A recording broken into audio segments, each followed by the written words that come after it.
시간이 되었습니다. 묵도하심으로 아침 예배 시작하겠습니다.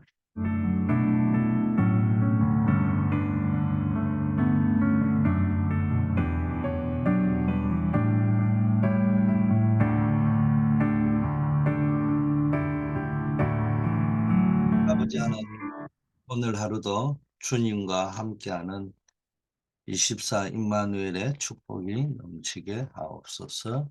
예수 그리스도 이름으로 기도드립니다. 아멘. 하나님의 말씀 누가복음 16장 10절입니다.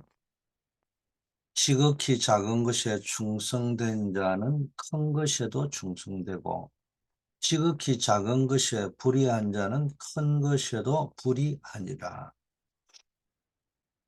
지극히 작은 것에 충성된 자, 이런 제목입니다. 예수님께서 청지기 비유를 하셨어요. 조금 난해한 비유입니다. 큰 부잣집에 한 청지기가 있었는데 그가 이제 돈을 너무 허비한다는 소문이 들리니까 주인이 그 청지기를 불렀습니다. 그리고 그만두라는 이야기를 들은 청지기가 깊은 이제 고민을 했습니다. 그러다가 주인에게 빚진 자들을 불러가지고 그 빚을 많이 탕감해 줬어요. 이걸 보고 좀 이해가 안 되는 거는 부자가 꾸짖어야 되는데 지혜 있게 행했다고 칭찬을 했습니다. 이 배경이 뭐냐? 당시 로마가 이스라엘을 정복했죠. 그리고 우상 신전을 세워서 영적으로 어, 우상 속에 빠지게 만들어서 영적으로 죽이고 육적으로는 세금을 강탈해 갔죠. 바치게 됐으니까. 부자는 뭘 양냐? 로마를 통해서 큰 이익을 얻고 있는 사람은 말아. 고리대금을 놓아가지고 사람들을 착취한 거죠. 그래서 유대인들이 제일 싫어하는 게 세리라고 하는 겁니다. 여기서 이제 청지기는 고리대로 죽어간 자들의 대변인이 된 겁니다. 이제 뭐 이런 비유인데 어, 이 메시지를 통해서 우리가 붙잡아야 할 것이 뭔가? 우리가 언제나 말씀을 받으면은 거기에서 우리가 붙잡아야 될 내용이 뭔가를 찾아내야 됩니다. 그래서 기도 제목도 찾아보고 말씀을 정리하는 것도 중요하지만 그 말씀 속에서 내가 붙잡아야 될 언약을 찾는 겁니다. 먼저 음, 큰 어려움 속에서 빠져 있을 때 어, 답을 내야 되잖아요. 뭐 응답을 받든 해답을 가지든 디시전을 해야 되는데 이때 가장 중요한 게 먼저 해야 될 게 영적인 힘을 먼저 얻어야 된다. 대부분 사람들은 억울한 일을 당하거나 뭐 쫓겨나게 됐다거나 뭐 망하게 됐다든지 이러면 이제 좌절하고 낙심하죠. 그러나 우리는 언약을 가졌기 때문에 뭔가에 내가 어떤 디시전을 하기 전에 굉장한 영적인 힘을 얻어야 됩니다. 내가 진짜 영적인 힘을 얻어버리면은 판단이 달라지는 거죠. 음, 또 보는 눈이 달라져 버립니다. 그러면 벌써 내 선택이 달라질 수 있다는 겁니다. 반대로 내가 낙심되거나 염려가 생겨버리면은 완전히 다른 판단을 할 수밖에 없습니다. 왜 사람들이 나를 어렵게 만들지? 이런 식으로 이제 가버리면 왜 사람들이 나를 몰라주지? 이런 식으로 가면은 판단이 완전히 달라지는 거죠. 좀 더 상처를 받아버리면은 이제 정신이 이상할 정도로 됩니다. 왜 많은 사람이 나를 싫어하지? 그게 아닌데 판단이 달라지면 모든 사람이 나를 싫어하니까 죽어버릴까 막 이렇게 하는 사람도 있단 말이에요. 왜 그런 생각을 하느냐? 사실은 모든 사람도 아닌데 자기 생각에 그런 겁니다. 자기 스스로가 낙심하고 염려가 되고 두렵기 때문에 그런 겁니다.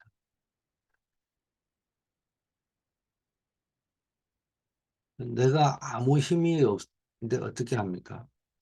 내 잘못을 지적하고 쫓아내려고 하는데 이때 청지기는 어, 답을 얻을 만큼 큰 영적인 힘을 얻은 것입니다. 어, 뭐 이분이 뭐 기도를 했거나 자기 나름대로의 어떤 힘을 얻는 걸 찾아냈겠죠. 성경에 보니까 요셉과 다윗, 히브리 11장의 사람들, 초대교회, 로마 16장의 중직자들은 아무도 도와주는 사람이 없었습니다.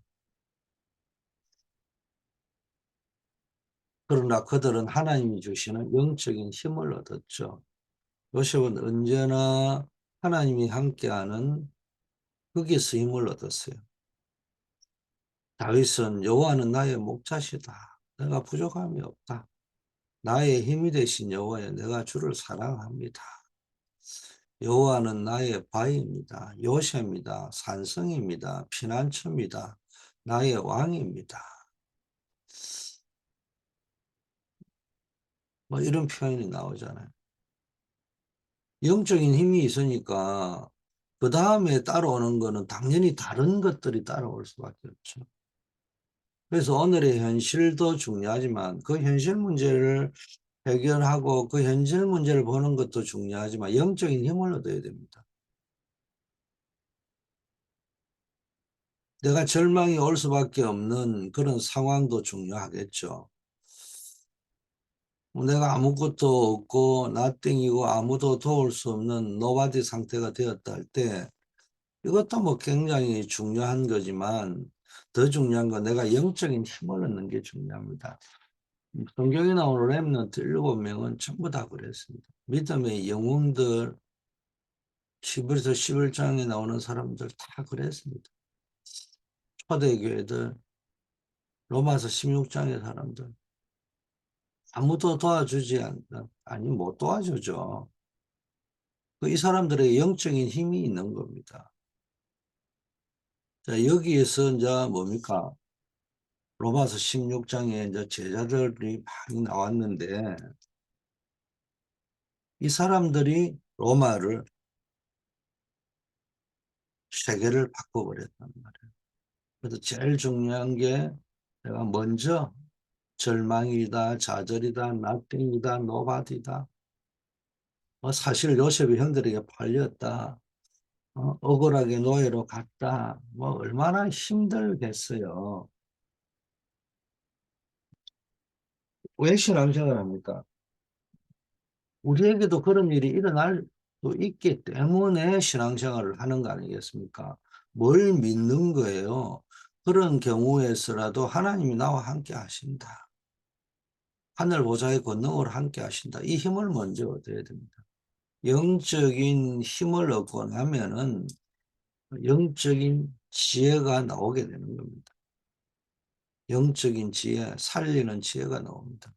보통 사람은 문제가 오면은 죽이는 생각, 죽는 생각부터 먼저 하잖아요.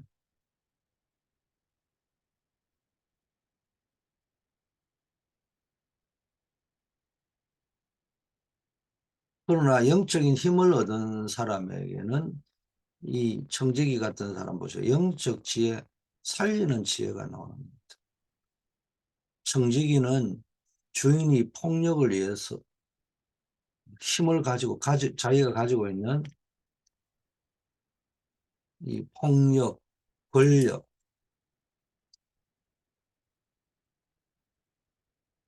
이런 걸 이용해 가지고 많은 사람에게 지어뒀던 그 빛을 깎아주어 버렸죠. 그것을 본 주인이 청지기의 지혜를 칭찬했습니다. 사실은 그게 청지기 자신이 살려고 하는 자기를 살리기 위한 지혜였는데 어려운 사람을 살리는 지혜로 연결이 된 거예요. 여기에서 우리가 어떤 메시지를 받아야 되느냐. 저와 여러분이 어려움에 당했을 때 내 혼자 살려고 하면 안 돼. 다른 사람을 살려야 여러분도 살 수 있습니다. 여러분이 회사에 가면은 다른 사람을 살리고 회사도 살려야 여러분도 삽니다. 제가 기억하고 있는 것은 이 IT 시대가 올 때 우리 같은 제가 다니던 회사도 뭐 좀 규모가 있는 회사니까 뭐 여러 가지 리엔지닝 구조 조정이 있고 막 이런 일이 벌어졌어요. 그런 게 막 각 부서마다 막 구조 조정을 하고 이러려고 하고 있을 때 뭐 처음에는 지금이야 이제 많이 익숙해졌지만 코비드19가 오면은 처음에는 당황하다가 서서히 익숙해지듯이 갑자기 그런 리엔저링 구조조정이 막 오니까 부서마다 많은 이상한 일이 벌어졌어요. 그래서 제가 우리 부서원을 불렀어요. 무한 경쟁 시대에 살아남는 것은 상대를 죽이면은 나도 언젠가는 죽게 된다. 무한 경쟁 시대에 살아남는 비밀이 뭔 줄 아냐? 다른 사람을 살려야 된다. 그러니까 우리 부서는 경쟁하지 마라. 살려내라. 그러면 니도 안 잘릴 수 있다. 그래 이야기했어요. 여러분이 어디를 가든지 어떤 상황이 처해지면 나도 모르게요. 자기가 살아보려고 몸부림치는 게 본능이잖아요. 그러다 보면 딴 사람을 죽여버리면 내가 사는 줄 안단 말이에요. 그게 아니요. 다른 사람을 살려야 내가 삽니다. 회사를 살려야 나도 산다는 거예요. 교회 문제 왔을 때 교회 살려고 다른 사람을 살려야 내가 사는 겁니다. 그게요. 어찌 보면은 상식입니다. 기본입니다. 오늘 이런 기본적인 상식을 모른다는 거예요.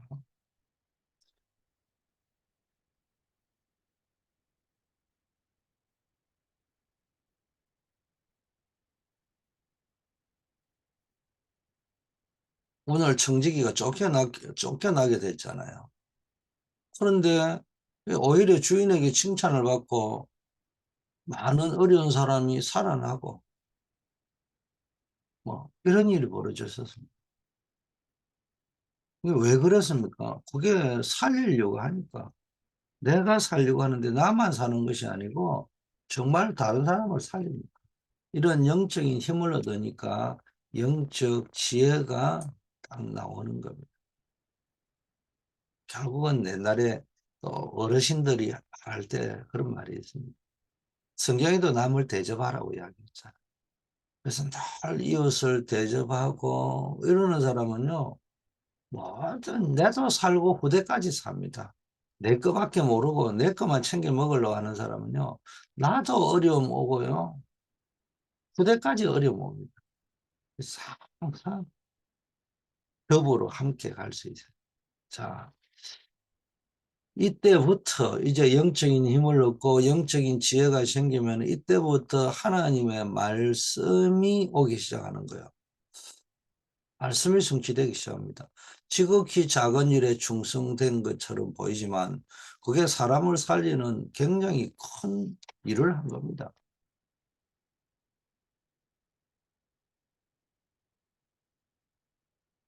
이거를 이렇게 연결이 되는 겁니다.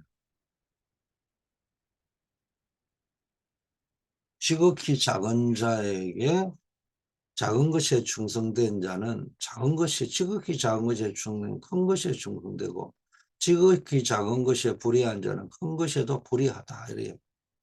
사람 살리는 일을 하면 그게 뭐 크게 게 아니에요. 지극히 작아 보이는 거예요.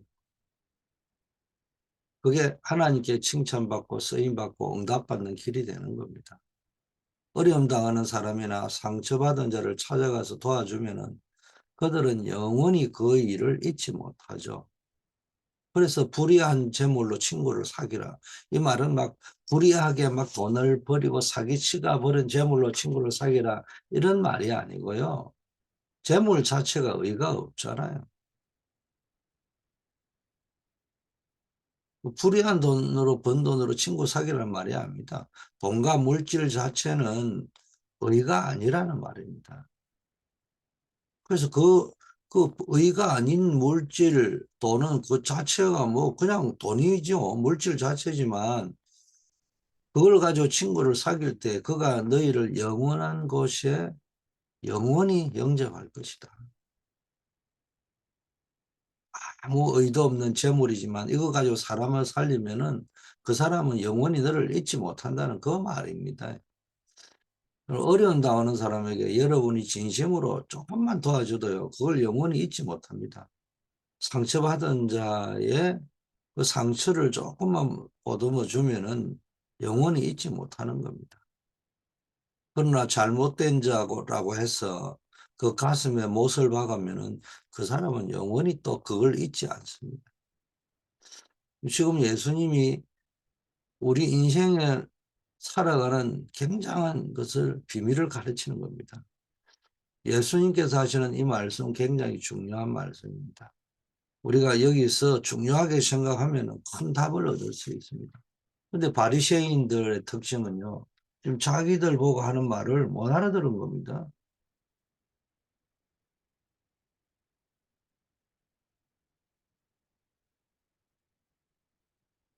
하나님이 주신 우리가 뭡니까? 어려울 때 영적인 힘을 얻는 것이 중요하고 또 하나님이 주신 지혜로 사람을 살리는 것이 중요합니다.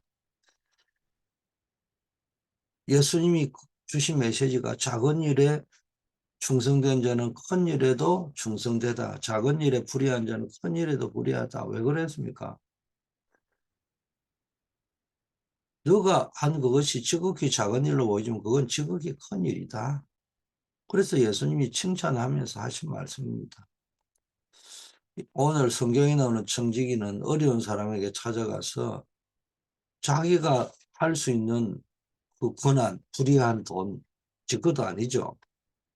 자기 권한 속에 움직일 수 있는 속에서 그 돈으로 친구를 사귀었다는 거예요. 얻었다는 거예요. 그 결과 청지기는 영원한 것을 얻은 것입니다. 그 사람들이 청지기를 통해서 도움을 받은 사람들이 그 청지기를 영접하게 된 겁니다. 자, 결론입니다. 오늘 여러분이 언약 잡고 하는 헌신이 작은 헌신이 나를 살리는 것이고 많은 것을 살리는 것이라는 걸 알아야 됩니다. 성경사와 교회사는 언약 잡은 자와 그들 위해서 작은 헌신을 한 사람들이 나와 있습니다.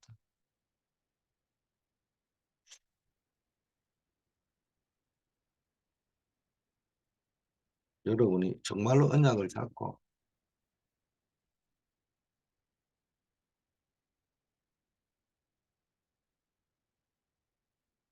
사람을 살리는 헌신을 하시길 바랍니다. 자, 모세 이대로 뭐 이 모세가 어쨌든 뭡니까? 살인을 했단 말이에요. 노예로 가 있는 이스라엘 민족이 노예로 있을 때 뭐 싸움 말리다가 그런 일이 벌어졌어요.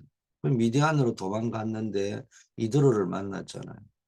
그 당시에 초강대국이 애굽이기 때문에 미디안 광야에까지도 애굽의 영향력이 강하게 미치고 있었어요. 그래서 이 애굽을 의식하면은 야 대부분 사람 같으면 무서워가지고 신고합니다. 그런데 이드로는 모세를 사위로 삼아서 사람을 살린 겁니다. 이게 이스라엘을 살리고 세계를 살렸습니다. 뭐 이런 일이 있을 줄 뭐 어떻게 알았겠어요? 라합 보세요.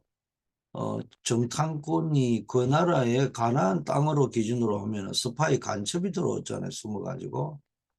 이걸 딱 알고 가나안의 경찰이 찾아왔단 말이에요. 군인이.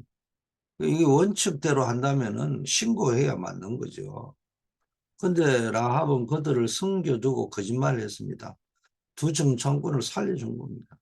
자기 입만 뻥긋하면 죽일 수도 있어요. 신고하면 죽는데 그런데 신고 안 하고 감추어 준 겁니다. 그것만 했는데 이스라엘에 살고 세계가 사는 역사가 일어나고 나중에 자기와 후손도 살잖아요. 이 지극히 작은 것처럼 보이지만 결코 작은 것이 아니에요. 엄청난 일이 벌어졌습니다. 다윗 보세요. 다윗이 사울왕의 그 압박과 귀신 들린 자의 핍박 때문에 도망 다녀야 되는데 갈 데가 없어요. 이래서 뭐 급하니까 성전에 도망을 갔는데 배가 너무 고파서 죽게 되었단 말이에요. 이때 제사장 아히멜렉이라는 사람 있었는데 절대로 제사장에는 먹을 수 없는 떡이 있습니다.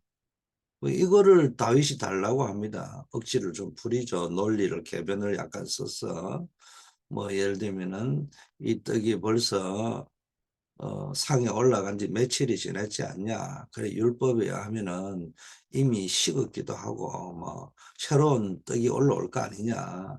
이건 내가 먹어도 된다. 이런 개변을 했지만 그거 역시 제사장만 먹을 수 있는 거거든요. 그런데 이 제사장이 다윗에게 준 겁니다. 다윗이 그걸 먹고 살아난 겁니다. 이 제사장은 뭐를 선택했느냐? 어, 법을 선택한 게 아니고 살리는 걸 선택했습니다. 그 인물이 다윗인데 나중에 일천망대를 세운 다윗입니다. 성전 준비를 완성시킨 다윗이 되었단 말이에요. 우리가 늘 법 따지는 것도 중요합니다. 그러나 살릴 수 있어야 됩니다. 자, 예수님을 세 가지 죄로 덮어 씌웠죠. 여러분, 이 세상의 여론이라는 거, 분위기라는 거, 이 무서운 겁니다. 신성 모독죄, 내란죄, 또 자기를 자칭 왕이라고 하는 사기죄, 이런 걸 덮어 씌워가지고 제일 무서운 십자가형에 처형시켰잖아요. 그날 저녁에 아리마대 요셉이라는 사람이 공회원이거든요. 그 사람이 재판장에 가서 시체를 달라고 했습니다. 자기가 장사하겠다고. 이건 굉장한 선택입니다. 이 돌아가는 여론과 분위기를 보면은 달라고 하면 안 되는 거예요. 이스라엘의 전통과 원칙을 기준으로 해도 달라고 하면 안 되는 겁니다. 그런데 그 원칙, 법을 어기고 달라고 한 겁니다. 여러분, 이게 작은 것처럼 보이지만은 영원한 것이 됩니다. 하나님이 말씀을 제대로 잘 붙잡으니까 영원한 응답이 오는 겁니다. 바울 팀도 마찬가지예요. 바울이 예수 믿는 사람을 잡아 죽이겠다고 했잖아요. 그 예수 믿는 사람 죽이겠다고 나선 특수대에 참여한 사람이 바울입니다. 아주 중요한 역할을 했죠. 근데 바울이 하나님이 다메섹에서 꺾어버렸죠. 그 바울이 그리스도께로 돌아왔는데 이제는 예수 믿는 사람을 죽이는 바울이 예수 전하러 다닌다. 이런 소문이 나니까 이스라엘 나라에서 바울을 죽일 결사대가 구성되었습니다. 나는 바울 죽기 전에 밥도 안 먹고 집에도 안 간다 이런 사람이 나올 정도인데 이때 바울을 생명 걸고 도운 사람들이 가이오 장로를 비롯한 로마서 16장 인물입니다. 이 사람들을 통해 중요한 역사들이 일어났잖아요. 이게 영원한 응답입니다. 뭐 마지막으로 루트 보세요. 교회가 돈 있으면 성공하고 부자, 성공한 권력자, 인재들이 몰려오면 부흥이라고 생각하잖아요. 이 대표적으로 부흥한 교회가 중시의 교회입니다. 어마어마한 권력과 성공과 부를 가지고 부흥된 교회였지만 불행히도 복음이 없어져 버렸어요. 그래서 마르틴 루터가 일어나 가지고 오직 예수, 오직 그리스도, 오직 복음, 오직 믿음 이렇게 나왔어요. 다른 거는 그건 없다 이래 말했죠. 중세교회가 얼마나 타락해 버렸냐. 어마어마한 힘이 있으니까 루터를 바로 사형 선고해 버렸습니다. 이런 상태에서 아무도 나서서 루터 편을 들어줄 사람이 없어요. 그때 루터를 살린 영주 중직자가 나오는데 이게 세계를 바꾸잖아요. 이때 루터 살려주면 법에 어긋납니다. 법에 정했어요. 종교법에. 그 당시 종교법이 국가법이요. 자기도 죽고 안 되는 거예요. 근데 이걸 알면서도 어느 중직자 한 사람이 아무도 모르게 루터를 살려줬습니다. 집에 데려쓰고 숨겨주고 낮에는 사냥꾼처럼 밤에는 성경 번역하고 이런데 그게 세계를 바꾼 겁니다. 세계를 바꿀 줄 아무도 생각 못했죠. 그리고 언약 잡은 작은 헌신, 살리는 헌신이 영원한 것으로 연결됩니다. 여러분 인생 살아가면서 굳게 붙잡는 언약이 되기를 바라겠습니다. 여러분 정말 파수꾼의 여정, 시대 살릴 파수꾼은 늘 임마누엘을 누리는 여정 되어야 됩니다. 그래서 여러분 영원한 것을 바라보고 영원한 언약의 말씀, 하나님 말씀 붙잡고 우상에 속으면 안 돼요. 사람의 말에 사람이 만든 것이 속으면 안 돼요. 여호와를 앙망해야 돼요. 이때 새 힘을 주신다고 했잖아요. 이러면 어떤 일이 벌어지냐. 절대 불가능을 절대 가능으로 바꾸는 여정이 됩니다. 사람이 도저히 할 수 없는 일을 하나님이 펼치는데 사막의 길을 광야의 강을 내신다 했잖아요. 이사야 60장에 남은 자, 순례자, 정복자의 여정을 갑니다.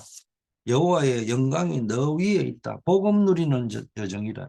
남은 자의 여정, 하나님께 집중하는 겁니다. 일어나라. 기도 누리는 순례자의 여정입니다. 나를 살리는 집중을 하는 거예요. 빛을 발하라. 전도의 비밀을 누리는 정복자의 여정을 가는 겁니다.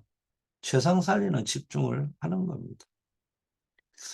이제 파수꾼의 목표가 뭡니까? 이사야 62장에 만민 모든 족속 후대 이제 복음을 세계화하는 겁니다. 우리는 길을 만드는 자, 대로를 수축하는 자. 왜? 많은 사람이 올 것이기 때문에. 기수, 만민을 위하여 길을 드는 것. 파수꾼은 이를 위하여 종일 종야 여호와로 쉬지 못하게 해라 했습니다. 이게 파수꾼의 목표입니다. 그러면은 파수꾼인 우리는 어떤 스케줄을 가져야 되느냐? 하나님의 시간표가 나의 스케줄이 돼요. 모든 것에 의미를 둬야 됩니다. 오늘의 의미, 영원이라는 하나님 나라를 누리는 시간표가 오늘입니다. 한 주간의 의미가 뭡니까? 하나님의 말씀의 흐름을 보고 누리는 시간표. 말씀 속에서 인생 문제에 답을 찾고 뭡니까? 영적 흐름이 뭡니까? 여러분이 딱 길이 되는 영적인 흐름을 찾아야 됩니다. 평생의 의미를 두고 여러분이 의미를 찾아야 되는데 학교 되기 전에 중직자 되기 전에 평생의 응답과 영원한 미래를 미리 봐야 됩니다. 이때 미리 내가 중직자 되기 전에 중직자의 그릇이 준비되고 중직자가 뭔지를 알아야 돼요. 이때 절대 불가능한 상상 불가 인간의 힘을 초월하는 응답과 열매가 맺어질 것입니다. 여러분에게 주인공이 되기를 바라겠습니다. 아버지, 우리를 이 시대의 파수꾼으로 세워주심 감사합니다. 우리에게 나를 살리고 모두 살릴 수 있는 영적인 힘을 허락하옵소서. 영적인 지혜를 주시옵소서. 살리는 자가 되게 하옵소서. 오늘도 우리에게 늘 현장 살릴 수 있는 망대를 세울 수 있게 하옵소서. 다락방 팀사역 미션홈 전문교회 지교의 망대가 세워지게 하시고 금토일 시대의 망대가 준비되며 237 나라 5천 종족 살릴 교회의 망대를 준비하는 주역 되게 하옵소서. 늘 언약을 붙잡는 삶에 승리하게 하옵소서. 우리 주 예수 그리스도 이름으로 기도드립니다. 만왕의 왕이신 우리 주 예수 그리스도의 은혜와 하나님 아버지의 영원 불변하신 사랑하신가, 우리의 연약함을 뛰어넘어 역사하는 성령의 교통 충만 역사하심, 오늘도 이 시대의 파수꾼으로서 24망대를 세우고 종일 종려와 여호와께 부르짖으며 나를 살리고 다른 사람을 살리며 현장 살리는 전도자의 삶을 살기로 결심한 우리 새벽을 밝히는 모든 우리 주의 백성들 위해 이제부터 영원까지 함께 계실지어다. 아멘.